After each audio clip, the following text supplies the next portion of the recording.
This shows the preparation of the coupler to receive multi-piece rail sections. Be sure to align the marks on the rail with the marks on the connector. Slide the coupler down to make the joint rigid. Flip the rail over. Measure approximately 33 inches from the door end of the rail and 12 inches from the operator end of the rail. If your rail is 2 pieces or more, be sure to add a third support bracket in the middle and corresponding ceiling bracketry. This is where you place the support brackets. You can slide the operator shaft through the sprocket, confirming the splines line up, and lower the rail onto the operator. Install the mounting bracketry and include T20/12 millimeter fasteners. The next step is to secure the operator and rail above the open garage door. Plot the header bracket and mark the desired mounting hole locations for the bracket. Drill your pilot holes and place your inserts in them. Use the included hardware to attach the header bracket to the wall and tighten. Then attach the header bracket to the rail with the clevis pin and clip. Carefully secure the operator by supporting the operator on a ladder, or use the assistance of another person to support operator high enough so door can open without hitting the rail. The garage door can now be lowered. Please take note of your ceiling joist locations.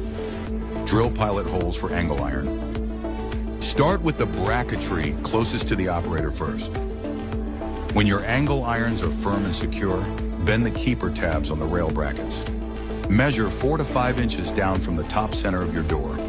Use the included hardware to securely attach your door bracket. The straight arm is factory installed in the rail. Unwrap it as you align the bottom hole of the J-hook with the bracket through hole. Bolt together the J-hook and straight arms and secure snugly.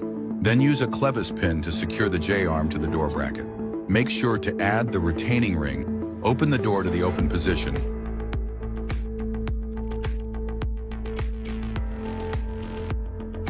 You'll be securing the bumper to the rail 1/2 inch from the carriage. Please use the included sheet metal screws. Make sure to secure the screw caps. Next, we'll be installing our photo eye sensors. Center the bracket from 3.5 to 5 inches off the ground. Mark and drill your pilot holes. Place inserts and secure the brackets with screws. Take your sensor and thread the right angle tab through the bottom slots in the bracket. Tilt the sensor up as the top tabs come through the bracket. Twist the top tab so the sensor stays in place. Add the other sensor to the other side of the garage door in the same way.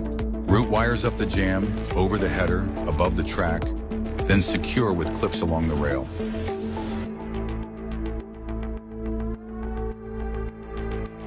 Route back to your operator. Twist the wires of the same color together. Press down the corresponding orange rectangle and insert them as shown in port 1 and 2. Place your wall switch on its intended location on your wall. Mark both holes so they can be pre-drilled. Drill pilot holes. Place inserts. Be sure to secure the solid white wire to terminal 3 on the right and the black and white wire to terminal 4 on the left as shown. Screw the wall switch to the wall. Run these wires up the wall into your operator.